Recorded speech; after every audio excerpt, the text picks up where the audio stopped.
My name is James Henry Armstrong. I was born June 28, 1948, at Tupelo Hospital. We all called it Peel Hill at the time.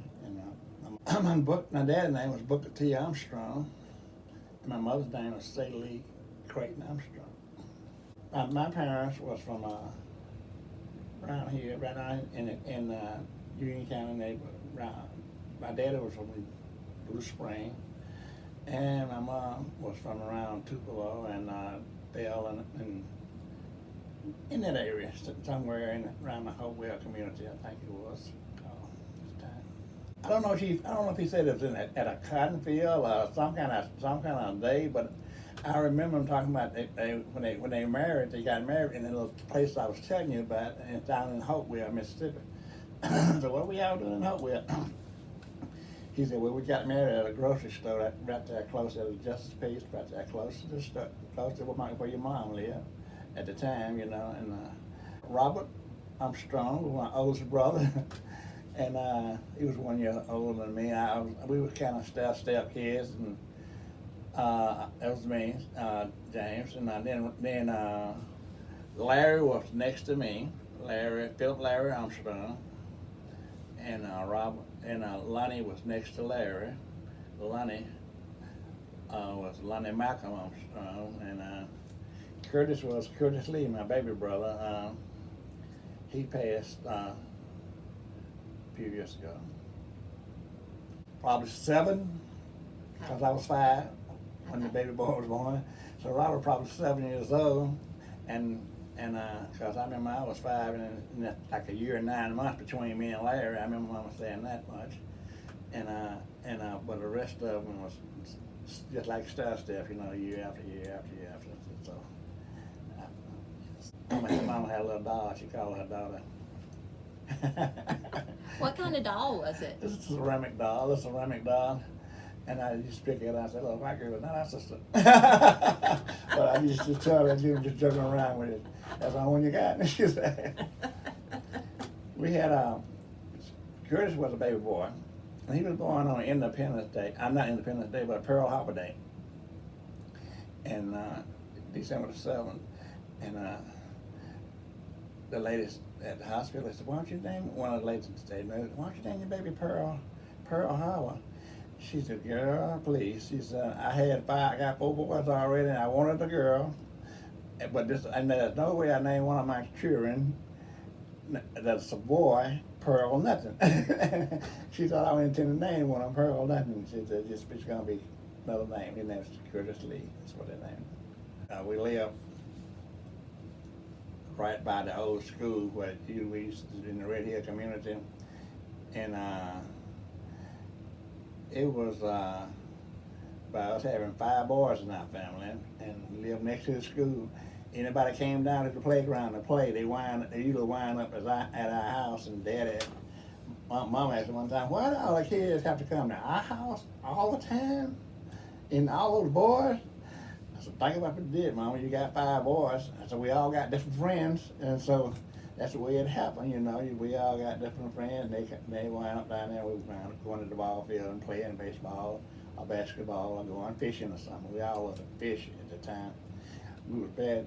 We'd get tired of playing baseball, we'd take off and go fishing, and we just did that all the time, every day, usually growing up. You know, when you're young and when you got old enough to go to the cotton fields and stuff, you know, back in the farmer's day, you know, when we were old enough to go to the field, we all went to the field, and you know, well, same people, you know, that come to the house that would be there at the field, somewhere or another, if they was hired out, unless they had their own place, you know.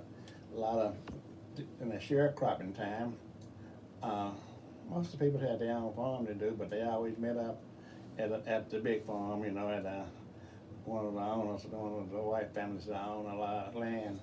He would come by in his pickup truck and pick up peoples and take them to the farm and either pick cotton or chop cotton. Just work around the house, whatever kind of work they had for them to do at the time. Instead, going with Dad and Mom, when they would go, it was be, I would say 7 or 8 or something like that, because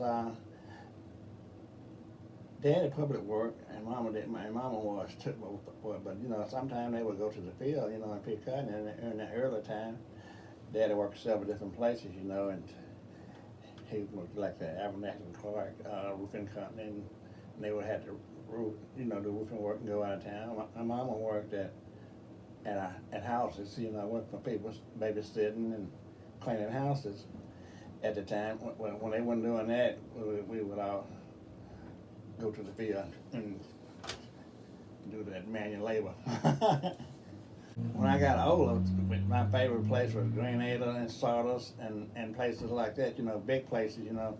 But early in life, you know, when we were down home, just about every family had a pool somewhere that had some fish in it, you know. And we would go to the Gamma Lake. We would go to the Banks Farm. We would go down to Mr. St. Cobb had a nice lake over there, and we'd go down to the channel. And if it rained, we'd have to head to the channel because the water's gonna be up and fish were moving, and we was bad about going to the channel. It was a lot of tennis boys going to the field, going down to going to fishing and stuff. We enjoyed it that much, you know. Oh, we would walk. They got a place where Red Hill Community is. There used to be a place they called the Bottom Land, and in that Bottom Land, there was a lot of houses over there behind the graveyard. That it was still Red Hill property, but they called it the Bottom. And I think it was Urban Park. Urban Park had land rented to a lot of the black people, several black families back there. And we would go down through that bottom land. We go down to that big creek down. It's called Town Creek down, I think. And we would just go down. It was just a channel to us, but it's called it Town Creek. And so we went on Town Creek, and we walked that town thing. Every time we found a big water hole, and usually in the turn, and then we live close to Dr. Sherman. We go to that place, and they had. Most of the time you find a good fishing place would be in the bend of the creek somewhere, you know, where the water's turned, and it'd be a good place to fish, you know. And that's usually what they sell, you know. And I guess that my dad and granddad they told us that, you know, when we were looking for a place on the channel, because they would fish the channels too. I remember sometime my dad and my uncle now would go fishing. We couldn't go because whatever's going on, it was kind of dangerous places, you know, for fishing on the channel banks and stuff, you know. We wouldn't go with them. I remember my mama going to Grenada, and they have a field trip, you know, and the whole community would get together, and they would go to like the Grenada Lake, and she came back with some fish that she had caught. She thought she had really done something really big. With the fish she caught. I said, "That's good, Mama. You did good." You know, because she didn't go fishing as much as we did, but she went. They all went, and she loved it. We would have to clean it, you know, clean the fish, and then when we went hunting, rabbit hunting and stuff, and we cleaned. You know, we had to clean the rabbits, you know, skin them and gut them and wash them up and everything else, and then we give them to my mom.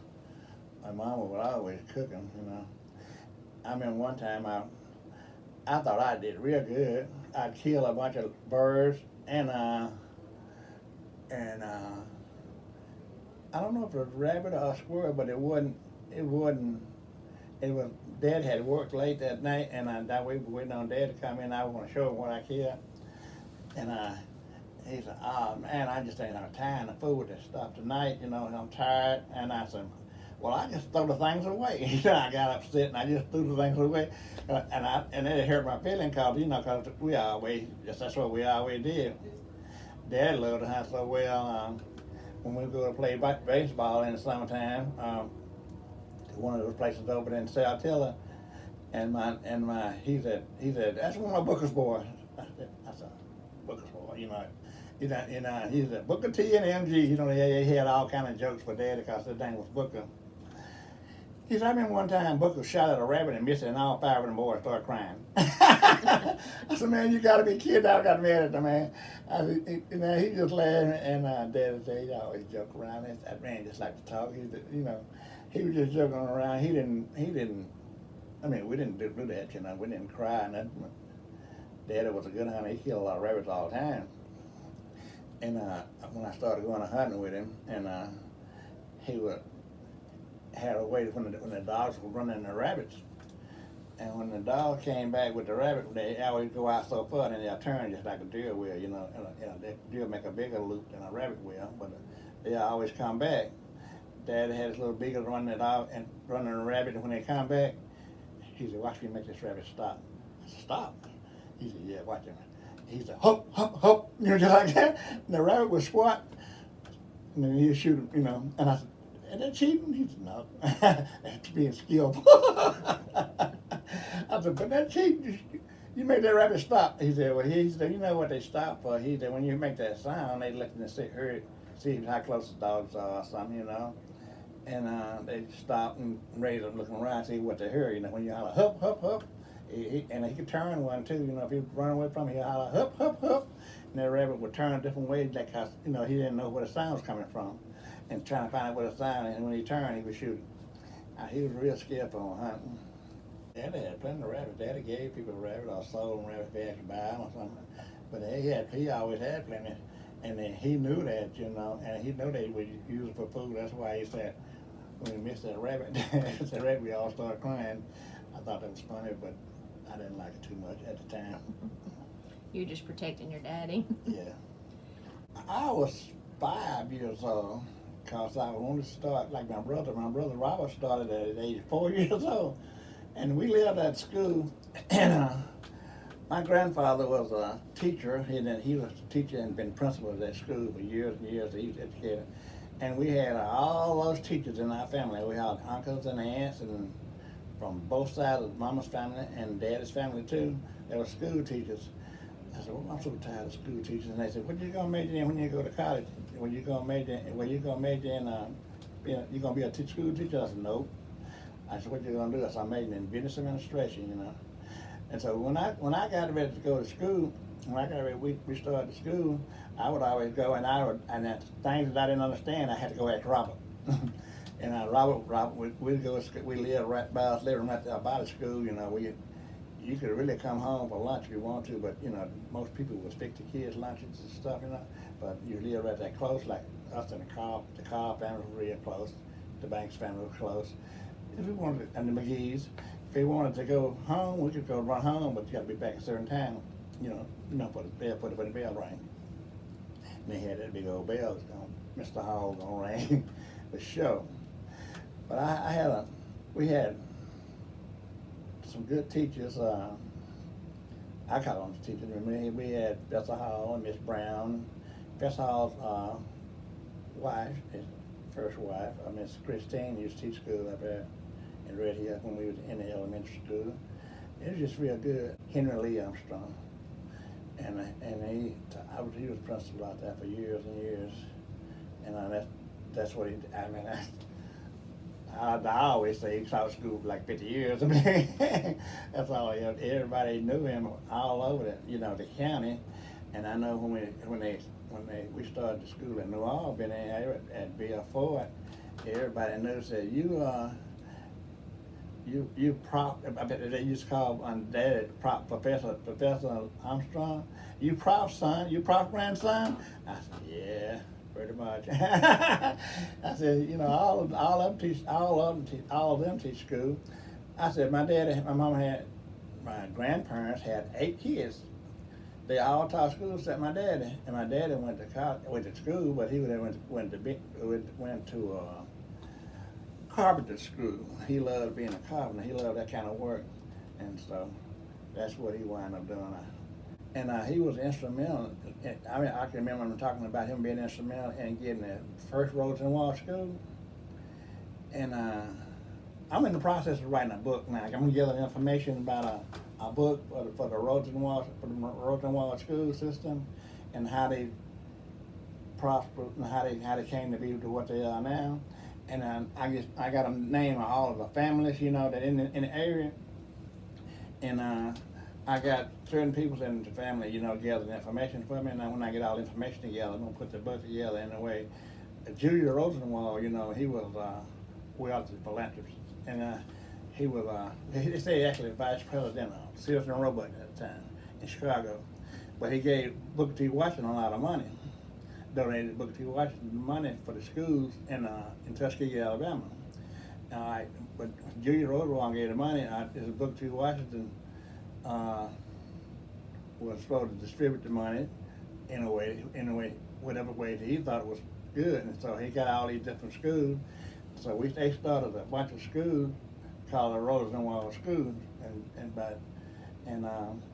my grandfather went out there to hear Booker T. Washington speak in Atlanta when he made his famous speech back in the day, and he came back, and I don't, and him and they say it was like four guys, four people on the board went to talk to Booker T. Washington about school, and they gave him the money and they built a school. But some worse, they had to put up so much.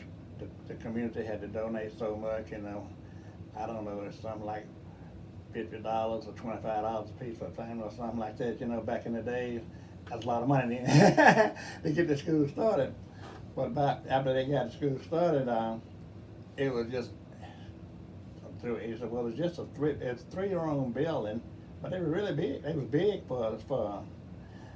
They had at three sides. They had a big auditorium where everybody would meet. When we first get to school, we have a congregation meeting. And everybody did sing and do a prayer, and then we go to our classes. But they had one side had the smaller kids, the other side the big kids, older kids on that. Miss Hall was the principal then. Mr. Hall was the principal then. And that's the way that school played out. The land hadn't been allocated for the school and nothing at the time in Red Hill, but they went down when they went to Atlanta. I mean, when they went to Tuskegee to meet with Booker T. Washington, they had smaller schools. They had a school, I think, in the churches and stuff like that, like in the church building. They had a school in every community. They had a church somewhere, so they had a small community in that area. They all had a little school, But the Rosenwald School was supposed to be a big deal. At the time, when they went to when they got the Rosenwald School started, Professor Hall used to talk to him all the time. He said it was actually a better school than some of the white people had, and it really, he said at that time, it caused some problems because the school was better than some of the schools in the white area. And the place in Red Hill, it was between Fairfield and I would say Mud Creek and Sherman on the other side, border on the other side. And there was a lot of controversy over there. And the McCarty guy sold a lot of land to the black people in that area.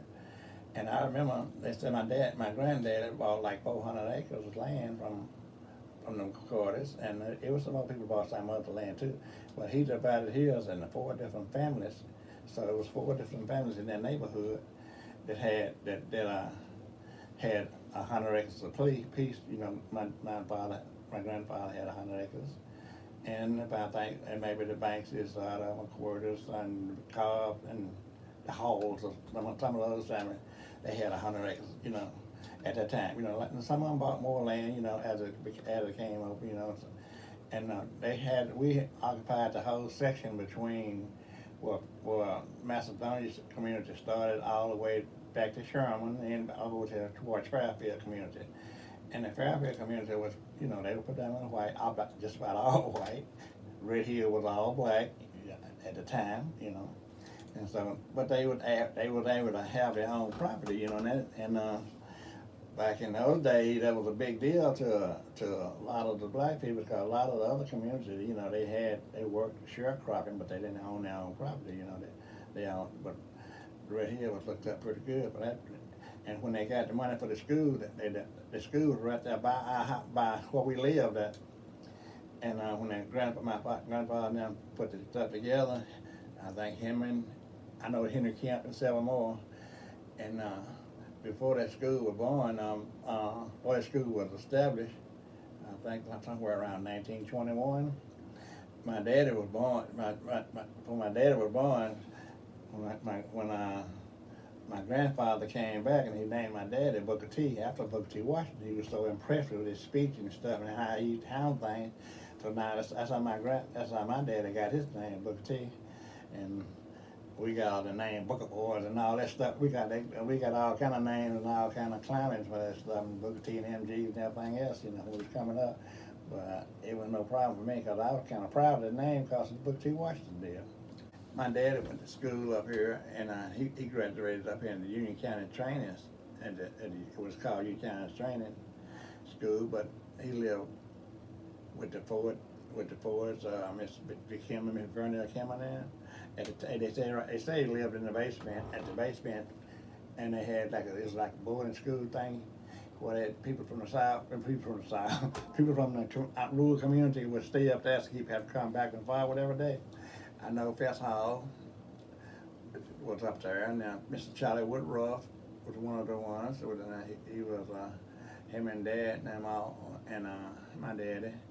And it was several more, you know, that stayed up there to finish. They get the diploma, education, finish getting the diploma and stuff at the time. But I'm sure my granddaddy was a student. I don't want to tell you the wrong thing, but I had to get the more information on that, but to be exactly sure.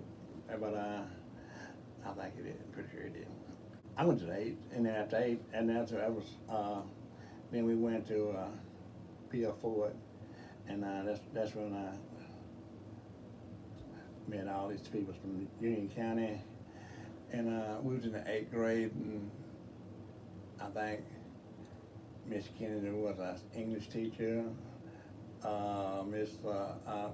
We had Miss White was a business teacher and stuff, and I don't know. I know Coach Kennedy was a coach, and he taught physical education and health and physical education classes and stuff. And we had gym, and when Mr. Woodrow was teaching industrial art classes, you know, and they had welding, and they had industrial art, and they had a lot of different things. You had to kind of choose. It's just like a college, going to college. You choose the vocation you want to take up, you know. And so I chose woodwork, you know, industrial art for it. And there was some of the guys chose welding. I said, oh, I wish I had chose that welding. You can make money doing that stuff, you know, at the time, you know. But in the woodwork, it was so much fun. I enjoyed it. We would go to Union Lumber Company and buy the wood, rough wood. And he didn't want us to buy no plain pine wood or stuff like that. We had to buy oak, and we had to go through the process of sanding it down. We had to plane it, and then we sanded, and then we had to get it down smooth, and then we had to do a business, not a business plan, but it was a plan, a worksheet. It was a worksheet. We had to do a plan how we're gonna build it. What, you know, your project. Like a book, if you were building a bookcase, a shoe case, anything that you had to build, you bring it to him, and he would okay it, and then but you had to go through procedures to do it, and we had all these different procedures, finishing procedures that we had to go through to get everything to where it's supposed to be. You know, we had to sand it, rub it with pumice stones. So we had a varnish it. We had it, you know. And sand that off and redo it, and all. It was a good process. It was a good education process, you know. And it was just like Booker T. Washington said, you know, everybody won't be able to go to college. Not all the black people can get a college education. A lot of people won't be able to afford it. Won't be able to go. Don't want to go. They just want to make a living. So you got a training school like that. That was a big help, you know, because people could take that skill, you know, and, you know, you don't have to go to 4 years of college to be a carpenter, you know. He can do that carpenter work, you know, he can learn how to weld, he can do it, he was doing that. And there was another thing I was writing about in that book about the Rosenwald schools thing, because everybody had a special skill. Maybe this family had a lot of barbers in the family, they cut hair. This family got carpenters in the family, they built houses, you know. And we had like the Gamma family, Mr. Ed Gamma. He had a grist mill up there, and he would grind up flours and being kind of meal and stuff, and make different stuff for different feeding process. You know, you made the corn meal. He make it for chicken. You know, we call it chops. He makes stuff for chicken, and he would not. And then he would have a thing to shell corn. You know, he would just shell corn for regular. For the hogs and cows and whatever you feed, everything else you fed, and then everybody worked together. And then he had a sorghum mill, most of the family would grow a sorghum patch and make their own sorghum molasses. I love that time of the year when they would and everybody would they would take in the kids would go out in the field and they had to trim the sorghum up, and then they cut them down, and they cut the heads of the sorghum off, and they save the seeds for the next year.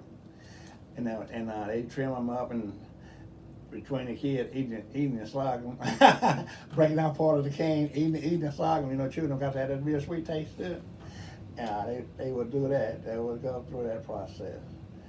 We loved all that stuff back in the days, and we didn't know how important it was to do that.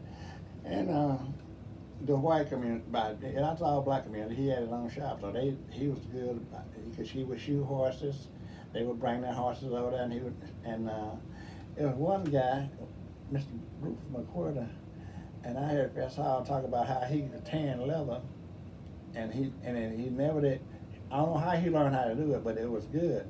And then he would make all the leather works for farming and stuff, and he could tan leather, and he could make all these things. He said, I sure wish he had taught somebody, somebody else black in the neighborhood how to do that stuff. Because kind of after he died out, you go other places, you go down to the hardware store and you buy your stuff. But he could do that stuff from natural, from regular cowhide and horsehide and stuff.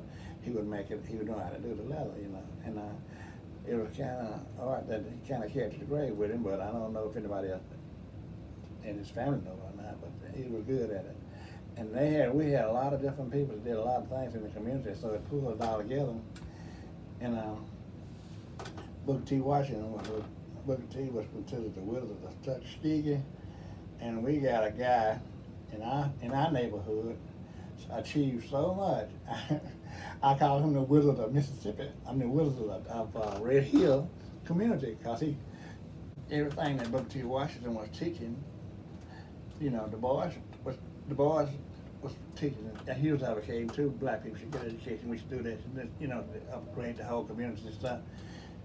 And both of them was right, but Booker T. Washington, the Booker T. Washington experience is what I'm writing about, because Booker T. Washington was more to the point on what we was able to achieve, as black people in our community, Now, it's some of the people, they took the high road, they went to college, they got the education, they got the good jobs, A lot of people got a good job, from getting an education, and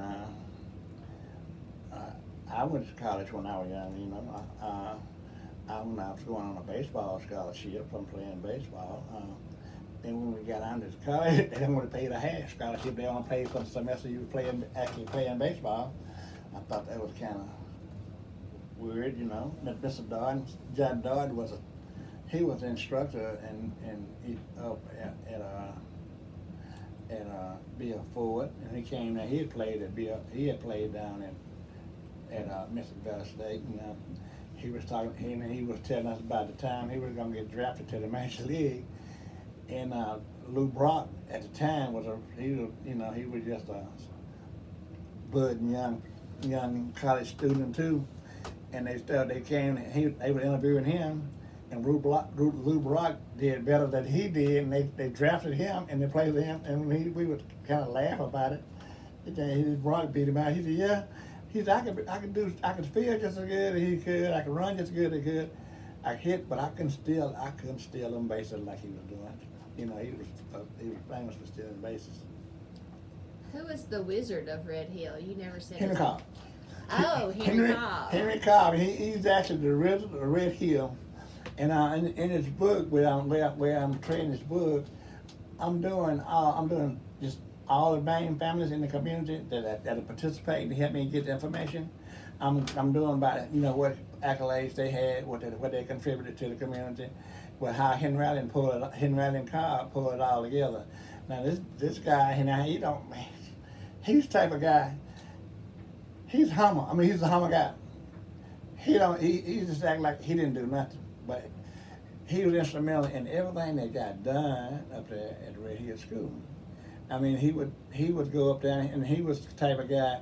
He would go up there and he would cut the grass, for free.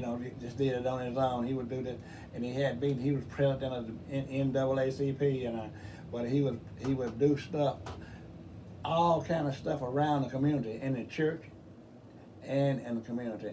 And they would have the community meeting and come out, and he was the leader of that, and he was the leader in everything he touched turned to gold. I told him, and he won't take any credit at all for it. And he's kind of guy.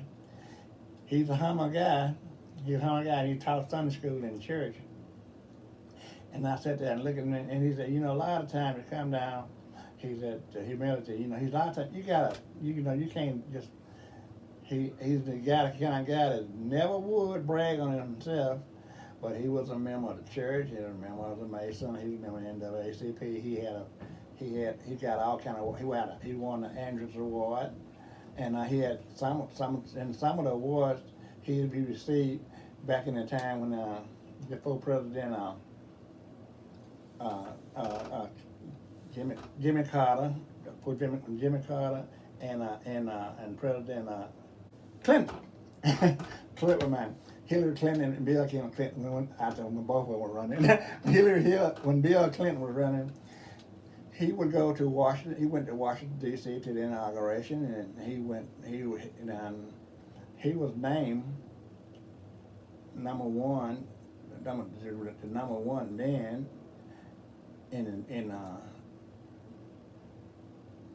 I think it was on the Andrews Award. And he got one for Red Cross and several other awards. He was number one in the state of Mississippi, and we thought that was pretty high. And they was talking about when they delivered the awards, I went out they gave away in Tupelo, and they were talking about what all he did, where he went to school, what he was qualified to do, and what he done. I told him when we left home, when we went home, I said, man, I want to nominate you for president of the United States. He said, he kind of laughed. He said, when I was down in Bruce teaching school, he said, my kids would tell me, Mr. Cobb, why don't you run for president? He said, no, he said, I'm working. I'm working with I'm in politics, but in political side. But I'm not the one to run. I don't think I'm the one to run, but I'm trying to help somebody else, build somebody up, and he was good at that. And excuse the expression, but he had all the white people was crazy about him. If they was just crazy about him as they were their own people and stuff. By him doing that, he wasn't fighting against them. He didn't have to fight against the system or nothing like that, because it just kind of came natural for him to do this kind of thing. And he did everything. He organized a little baseball team. He worked in the church. He was a member of Mason. He's I don't know nothing he didn't do. And when they went to at the inauguration, they invited him, and President Carter, and not Clinton. President Clinton, Al Gore gave him a gift of something for being some kind of statesman. Being a good worker, and helping them to get elected and stuff. And I thought that was pretty good. And so I'm writing about him being him as our wizard of our community. For how he helped other people. He would actually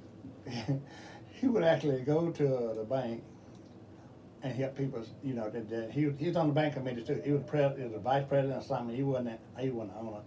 But he could go to the bank and tell people, that this person needed to borrow some money. I don't know what kind of credit he got right now, but I know he's a good guy, and I believe he'll pay it. If you don't pay it, I'll pay it. He would actually do that for people. He did for me. And the guy said, "Oh, we're gonna put his name. We're gonna put his name down, because we know if he said it, if he said." He could do this, and so I bought a truck through the bank. Now, I had an account with that bank of Mississippi over there in Sherman for years and years. The bank goes south now, but it was Bank of Mississippi, and I got that through Henry Allen. Henry Carr worked during the summer. During the summer, he would work, and he was smart enough to save his money, because he knew he was trying to go to school. He went to school down at Mississippi Valley State College, and he played baseball down there. I went to school down there, and I played baseball. And, I was kind of following in his footsteps, because he was making good decisions. And what I was trying to say about him teaching Sunday school class, he went one day and Miss Cotton had asked him a lot of questions. Some of them didn't even relate to what was going on in church at that time, you know. And well, it's all about your decision, what you choose to do, you know. And he said, I knew, but before I got married, I wanted to have 2 kids. He said, I got married, I had 2 kids, you know, and I wanted to do this, and I wanted my kids to go to college, so we figured out a way for them to go to college and do what they could do. And that's what he did. And you know, he just had like a plan for life that really worked out for him. You know, he was the only boy in the family. I said, you get away with all that stuff, or you don't a boy, you got all them sisters, you know, all them girls in your family, you know. And I was joking around with him, and he was real instrumental in helping us do a lot of things. I can remember a time by Henry Cobb. I mean, Daddy had bought some dresses from this man. I tell you about the tan leather. He had some old guns in the dresser drawer. You know, just the drawer. I don't know, maybe after his passed when he bought them, but he brought them in. He brought them to the house, and he put them on the porch. He got ready to fix them up and put them in the house because they were the old type. They had the mirror in the middle and the swinging middle and all that stuff. So they were supposed to be pretty nice dresses, but they had guns and everything. We had those guns out there in the yard, playing with them. And Henry Allen came across. He lived right across the street from us. What are y'all doing with those guns? He said, "Oh, these are no real guns. You know, they were Smith and Wesson guns, but they had the breakdown type, and you know, the old pistols, the cap pistols. You know, they will break down. So you say, see here, Custer? We call him Custer, Mr. Custer. See here, Mr. Custer? They break down. He said, they break down like cap pistols, but they're not no cap pistols. These are real guns. You see them holes there? That's for bullets, man." He said, y'all better be careful with them things. He said, I'm going to have to tell your dad about that one. I said, and indeed, you know, and Daddy family got the gun and put them up and stuff, but we didn't know any better at the time. We were too busy doing crazy stuff, you know, with that kid. He did a lot. We did a lot of the same thing, you know, in life, you know. But somewhere he would make the right decision, I was making the bad decision. There were several times I went a different direction in my life and made bad decisions. And who was there to bail me out but Henry Cobb, you know. I remember one time I called it my tour of duty. I got locked up for trying to sell drugs and stuff, you know. Didn't have to, didn't need to, and he came and they passed a petition, you know, saying that I've been an upstanding citizen. I didn't do that. I didn't do this, and I didn't do that. And he's a member of the church and all that stuff.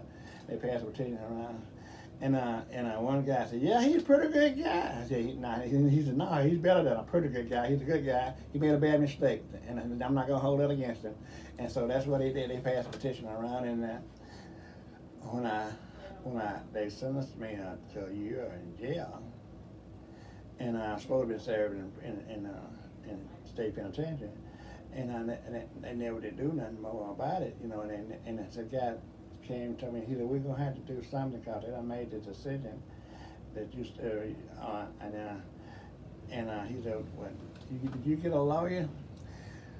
I said, "I had a lawyer before, but I don't know if I need a lawyer or not." I said, "What we got to do here?" And I said, "What all we got to do here, you know? Because I don't, before I get out and pay a lawyer a whole lot of money, if I get something I got to do, I'm just gonna have to go ahead on and do it."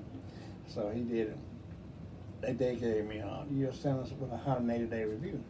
So that was that was a good deal out of me, you know. And they gave me, they sentenced me with 1 year and with a 180-day review. And after 180 days, I could get out of jail, you know. And but what happened? I didn't even have to serve 180 days. I stayed in. I got sentenced to. They sent me to Pascagoula, Mississippi, to CWC. It was a county work center, and I was a trustee. And one day the guy came to me and said, "Pack your stuff, you're finna go home." I was like, "I am?" Yeah, he said, "Your people been working for you. Your people been doing a lot of work." He said, "You'd be surprised." He said, "The name you got," I said, "Well, I don't know what you're doing down here." I said, "I don't know. I'm ready to go though. I'm ready to go home." So I went in there and started packing my stuff to go home, and they sent me to the house. and Henry Allen was you know, he was just, and all this stuff, you know, and then he is my wizard, you know, and he's not. I'm not the only one he helped. I mean, just about everybody in the community he touched some kind of way. Some people won't admit it, and some of them will admit it. You know, say, yeah, he did this for me, and he did this for me. I said, well, he won't. He's not the kind of guy that go around and say, well, if it hadn't been for me, you wouldn't have had this. You know, just like some people, you know, they want to pat themselves on the shoulder. He never was bad about tooting his own horn, and that's why I want to write the book about uplifting him and what he did. But I love history, so I'm interested in Rosenwald School and how they book to Washington thing, and I'm kind of proud of my dad's name, so I like to book to Washington from him. And I had a report to do. They asked, no, they didn't. I didn't have to do that. They asked if anybody had Negro had, you know, February, Negro History Month, and they asked that we're gonna do a Negro history thing, but he said we want to know how somebody in your family related, what they did to help you, that you think helped in your life, you know. He said we wanted to kind of make it personal, you know, kind of get it where everybody where it could help it, you know, how it affected you personally, you know.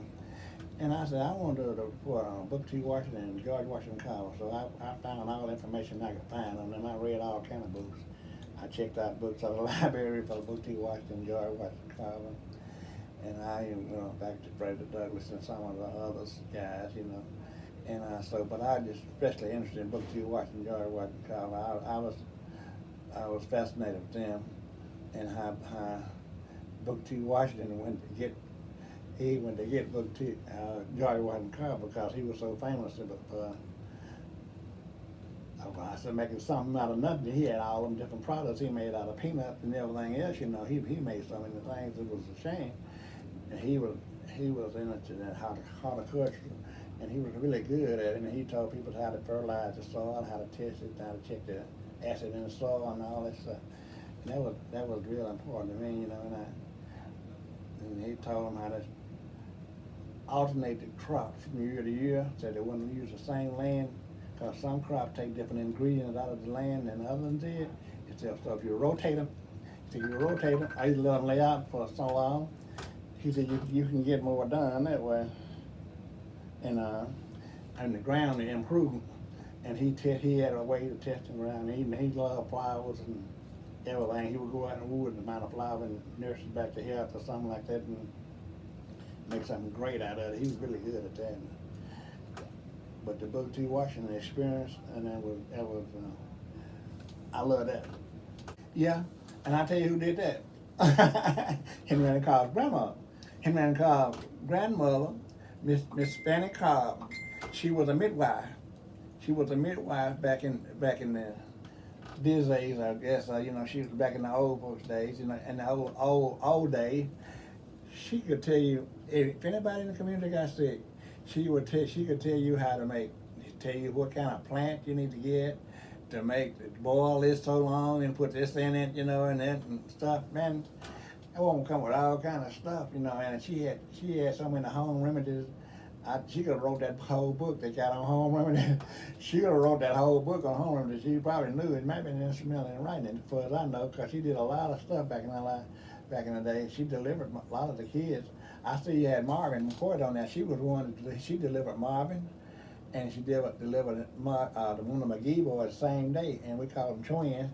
Marvin McCoy and Audrey McGee. But Audrey and Marvin, we always called them twins because they both were born in August. They had a birthday in August and stuff. And they were born on the same day, and so we always called them twins. But she would always, and Miss Virgin, Marvin's mother. In doing and looking up the information, I didn't have no idea that she was a school teacher. And back in those days, and then Marvin, I talking to Marvin, I said, "Yeah, I didn't tell you about that." "No, you didn't. I don't think you did." And I didn't know. I know she was smart. I know she was the first one that showed us how to make a sundial in the field and tell what time it was. And I said we was all in the field together picking cotton and chopping cotton, and she could take and draw a circle on the ground. And take that whole and standing up in the middle of the circle, and you can mark off to down to this is 12 o'clock time here, and this is 12. This is and then the hours on the clock. You just like the regular hours on the clock. You stand that hoe up, and she could tell you what time it was, and it'd be so close to it that you would swear she had a watch here somewhere. But that's how good she was with it, and so we learned how to do that. So we thought we were smart, we could take a hoe in the ground. I know what time it is. It's time for us to go to lunch, and because it's 12:15 now, it's 10 minutes to 12, and then we're supposed to go to lunch from 11 to either 11 to 1 or either 12 to 2 or whatever how they had it back in the day. And her grandmother and my mother was my mother's daddy, and Henry Cobb's grandmother was brothers and sisters, and she was a Creighton too at the time, and Miss Fanny she was a Creighton, before she was a Cobb. She married Tom Cobb, but she was a Creighton too, back in them old days, and they were brothers and sisters. And mama really believed in her. She said, "Go see what Cousin Fanny said about what you call it." I said, "How come I gotta go see what Cousin Fanny got to say?" She know what she's talking about, and she would know exactly what she was talking about. She would tell Mama how to make tea out of this stuff. And I remember she said, you can make a tea out of cow chip. I said, I'm not interested in this tea. I'm sure I'm not. I said, and she said, yeah. She said, you got to go out in the pasture and find some old dry cow chip manure. And she said, they would, she said, you gotta take it. She said, you don't get the stuff that's fresh and stuff, smell it and get an odor to it. This won't have no dry, it'll be just like hay. She said, it'll be just like hay. But you gotta take it home and put it in a container and boil it to make sure it's boiled and sterilize it. But it's some kind of ingredient that the cows do not eat off the field. That's what she was playing. that they ate off the ground that was natural, that had natural cure, and they did all kind of stuff, and I was just amazed with that, and they got the sassafras tea. You dig up the root off a sassafras tree, and they got stuff that it tastes like root beer to me, that's what it smells like, root beer, and tastes like root beer, and they made he would show you how to make a chicken noodle soup that were good for colds and stuff. Had all the ingredients in that chicken noodle soup that they have in the medicine. And when some of the guys examined the medicine, years later, at some of the medical school, and said, that's got the same ingredient. It's if you dissect it, it had the same ingredient that chicken noodle soup would have. And they made lemon tea, and she would have some kind of cold medicine. She said they had something in them. I don't think you can do it now, but they had kerosene coal oil lamp. They call it coal oil. You take that coal oil and you put it in the sugar. Put some sugar. Put it in sugar, and wet it with coal oil. Then you take a match and burn it with a spoon, and it makes some kind of candy stuff, and I don't know whatever it was in the kerosene would help with colds and flu and everything else, and this stuff would work. and everything, you better not have diarrhea or something, be sick of the stomach or something. We got to go to Gunpender to get the recipe for that. For whatever it takes, whatever she said do, we do it. I don't know if people were taking notes of that stuff back in those days or not, but I know it all happened just like that. And she wouldn't know. And it may be, and I know there's other people. I remember A.D. them, the Lockridge family. I know they all had all kind of medicine too. All you gotta do is go get this and boil this and mix this with it. And I said, girl, y'all got all them home remedies. They're gonna kill you. No, it's gonna. But they knew what they was talking about, but it didn't seem right at the time because sometimes we can get too much education and think we know too much. And when it come down, and there's something else. What you're talking about that sorghum molasses. It was there's so much iron in those sorghum molasses, natural iron out of the ground, out of the Mother Nature supply. That one of the schools one of the colleges had special farmers to raise soccer molasses just for them, and they were going to use the molasses farm, and I don't know how they could cook it. I don't know how they would do that, but they would use it to get the iron out, and they had iron, and they made medicine. They actually made medicine out of the soccer molasses too. But I don't remember exactly what school it was, but I know it's a big school. I don't know. You have a brown bag, a plastic bag or something, but you had the brown bag lunches. That's what they'll be, the brown bag lunches. You know, some people they may have fried salmon from dinner left from yesterday's dinner left over, and they make sandwiches out of it, and they would have biscuits or something, and send it, but they'd be lunch. And man, some of them were really. Some of those kids opened their lunch boxes. They had those, like I talk about molasses now. They had those molasses buckets. You could put them in. You could put your dinner. They got dinner boxes now. Put them in. But they had like the molasses bucket. You put that top on it and keep it fresh. And a lot of times that stuff would still be warm. Not hot, but be warm enough to eat and stuff. During lunchtime. We didn't have no microwaves and stuff. But I mean, warm it up. You didn't worry about that part. You just worry about food being in there that you want enough for you to eat. And they had different families. Had sometimes some of the families had back then. They raised kids to help with the family. And that was part of the deal. The more kids you had, the more valuable your family was because you had more help in that family. When I been a janitor of this school in Red Hill.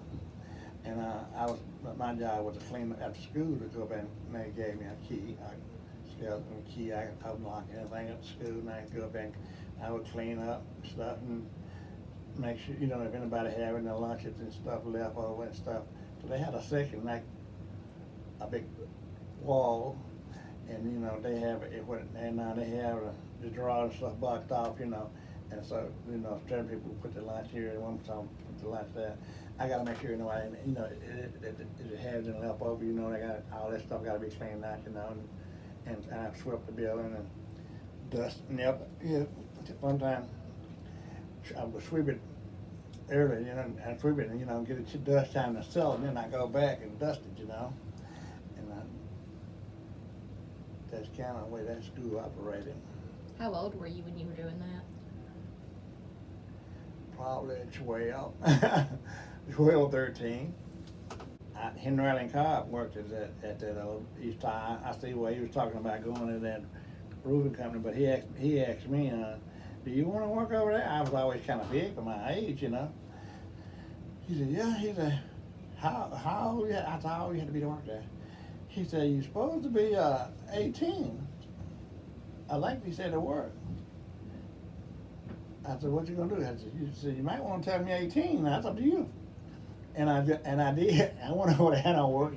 Back, I was 13 or 14 years old. And where was that? At West Sherman.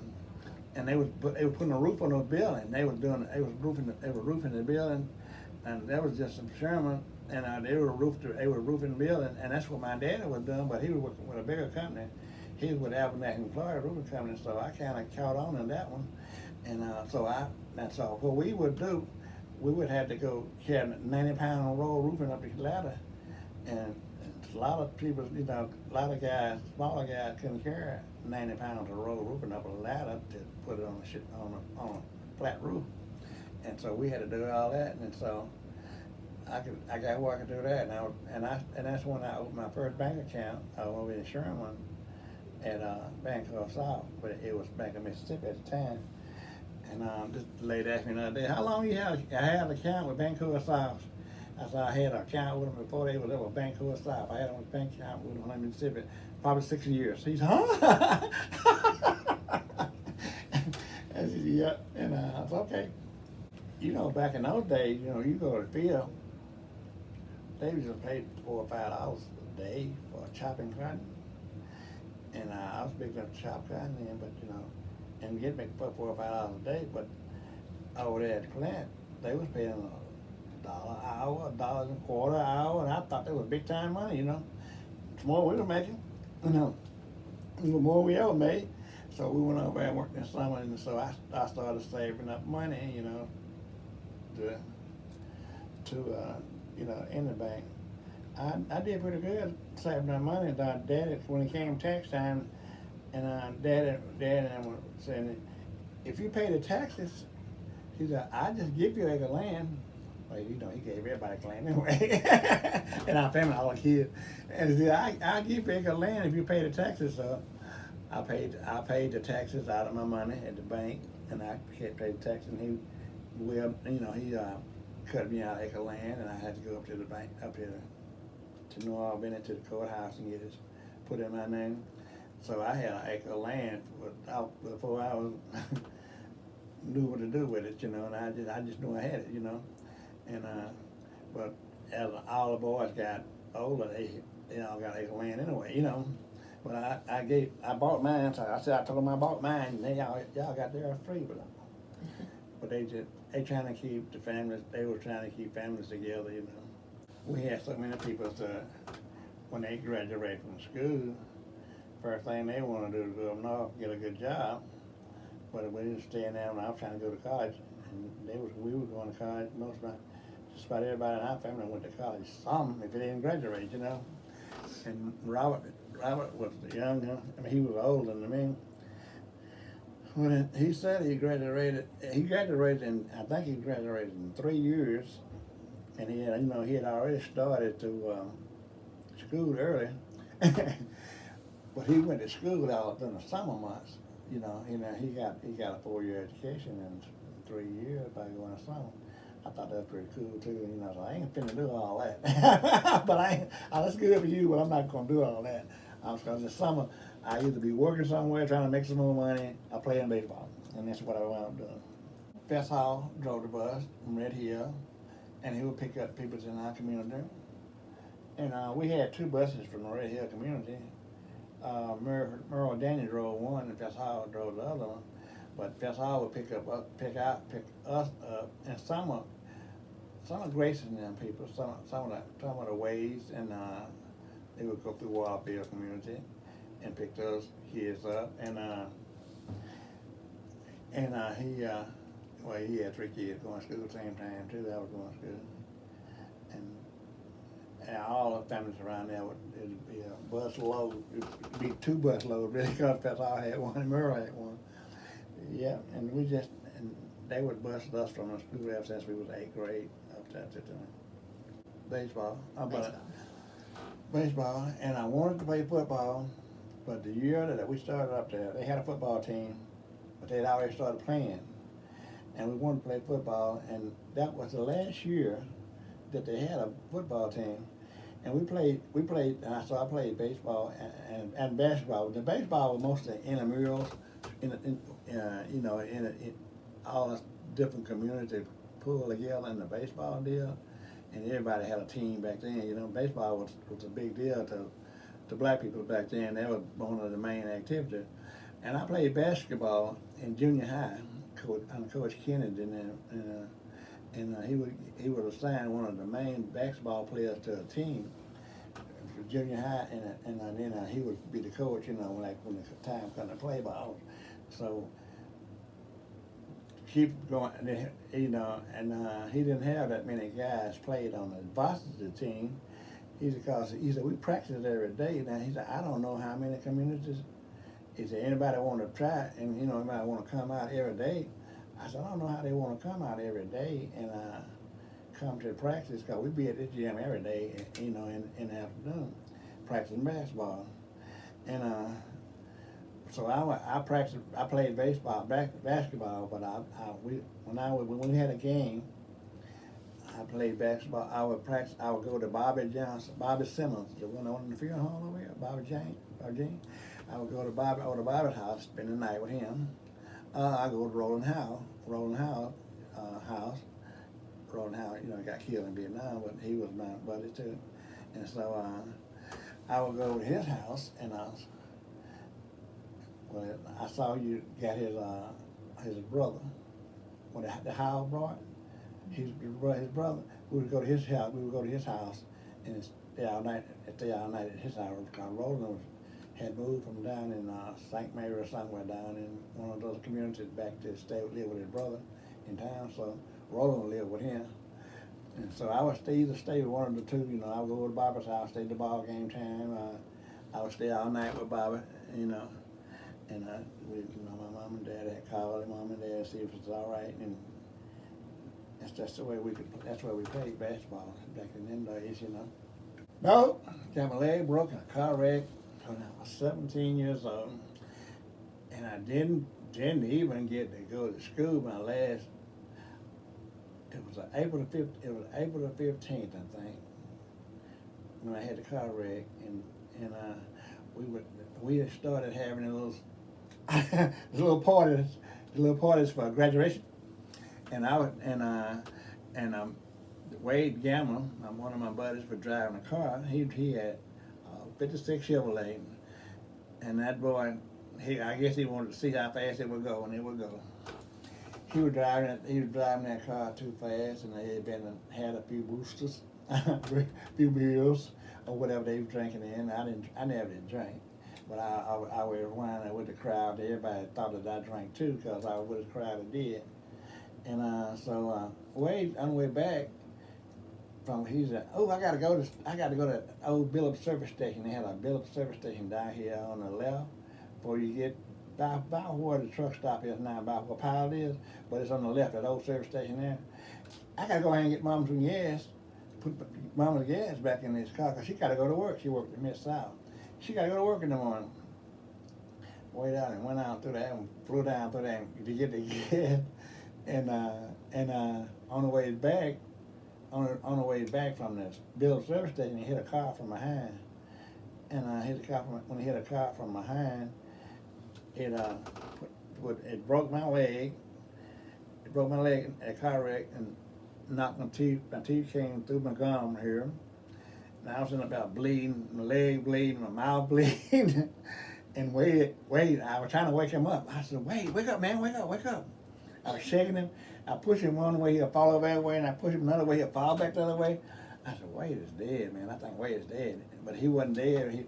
And when the ambulance got there, he got out, and when they called the ambulance, people called the ambulance, and they got there and they got me out of the car, and Wade helped get me out of the car and put me in the ambulance. And the guy said, he said, "See, you sober enough to help get him out of the car, huh?"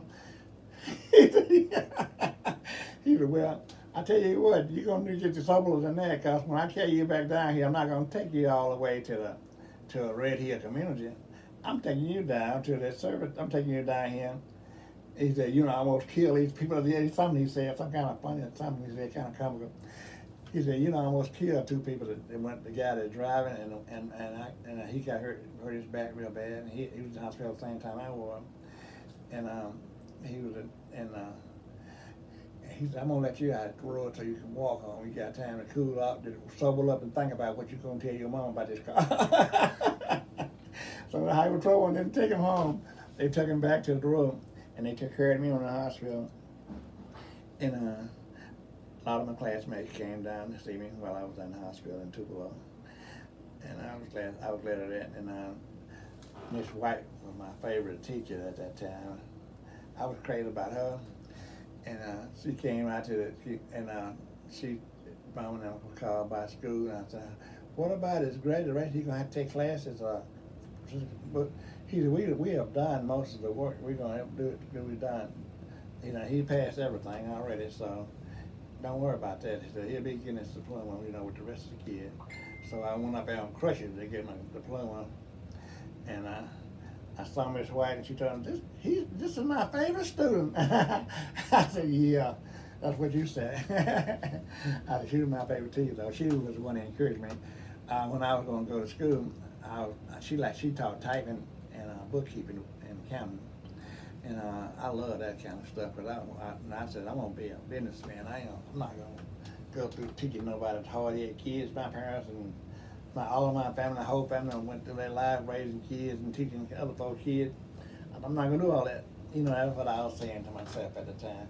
So that's what I wound up going, and I majored in business administration. But I went up and on a crutches to get my diploma and stuff, and got it. That I didn't finish the last few months, because he said I was going to finish them anyway. I was going to pass. Did you finish school at Mississippi Valley? No, 3 years. I'll tell you what happened. We didn't go back to school. I played in baseball, and we had, like I told you, they only paid for half of the scholarship, and I had to pay the rest out of my pocket. So, but I paid the rest of my money, and after paying my money, I found out C. Lois Vaughn and Clarence Essence were my classmate, and my schoolmate, and they went to the business office to pay for that part, and they found out that Coach Vassar had a son,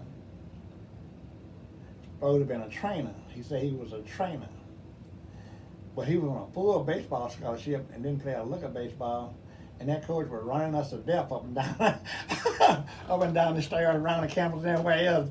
You know, he even told people in the cafeteria, I think my kids, all of my baseball players, gonna need extra food because they're gonna be doing some serious training for the next 3 weeks. And Eddie would give us extra food, and that boy he was on a full scholarship.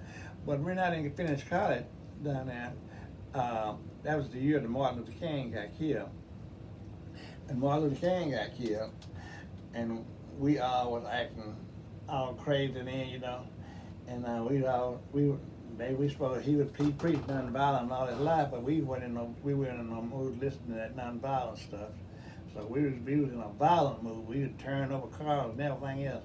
You know, every white person came on the campus to teach school down there. They didn't have nothing to do with that Martin Luther King getting killed, but we didn't have no sense at the time, you know, and we was all upset, turned cars over. They called the National Guard down there, and they put us on what they call it when they closed the school down there, some kind of custody or something with school, but they closed the school down temporarily. When they closed the school down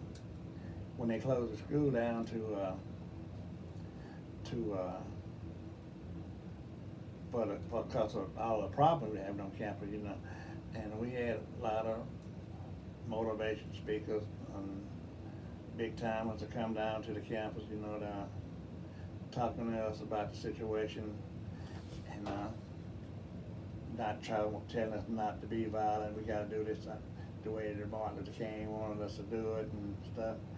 I said, yeah, I can do it any way you want to. I'm going to go to the house.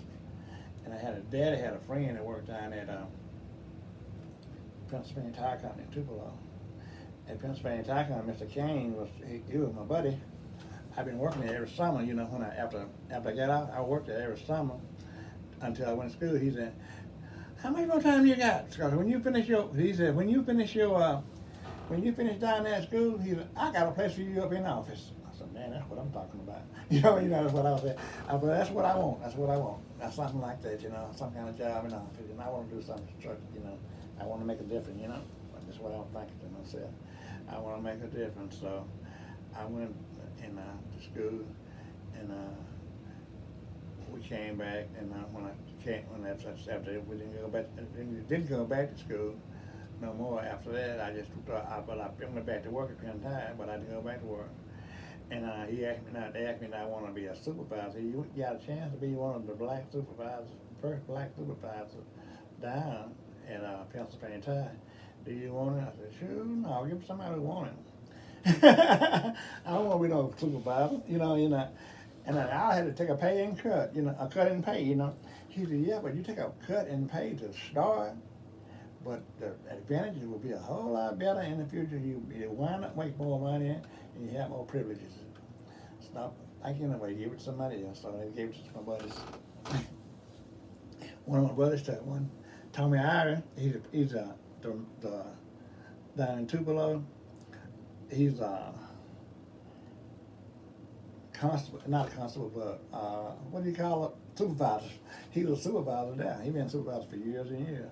And he was going to school at Lane College in Jackson, Tennessee.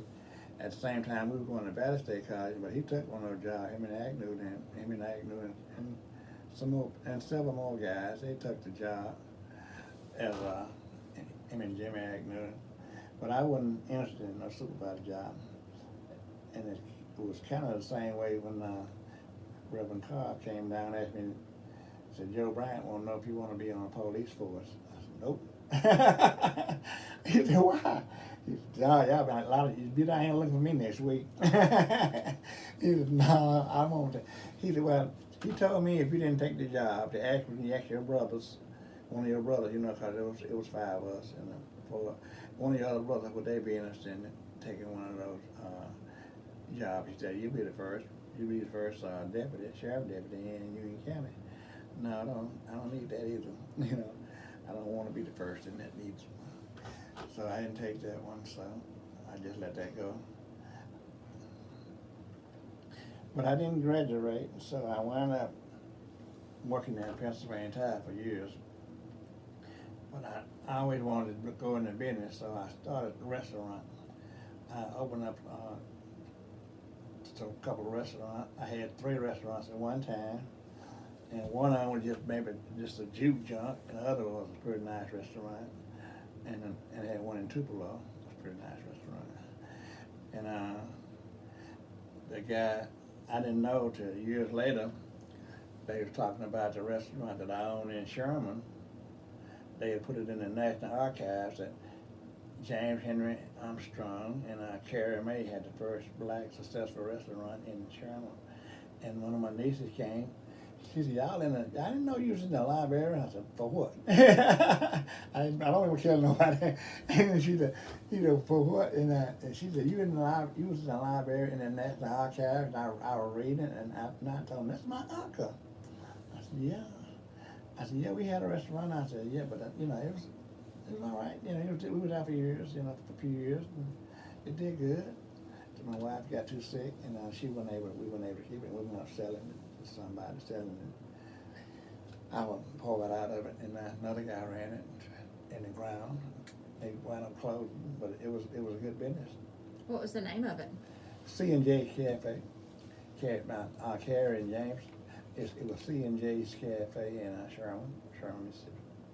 But yeah, we had all kind of lunches, we had hot plate lunches, and a lot of people come and eat. What about your juke joint? Where was that? That's in Red Hill Community. It was right there down below. It was below where I lived, and I had built a little building, and we put it together, and we were trying to do it in a hurry, so we wound up getting a big old tarpaulin and put on the top of it, and we had tore down a building in Shake Rag. I don't know if you heard of Shake Rag in Tupelo. It was a building. We had tore down a couple of buildings. We had bought some got some lumber, and so we used that lumber to build a building. And we were trying to get the top on real quick. So we put a side roof on, and we had that tarpaulin top on there, and we had that one big old door out there had a 309 on it, and Marvin McCoy is the one said, so. Why'd you put that door right there on the front, man? That's 309. We call it the 309 Cafe. I said, that'd be a good deal. That's a good deal, Mom.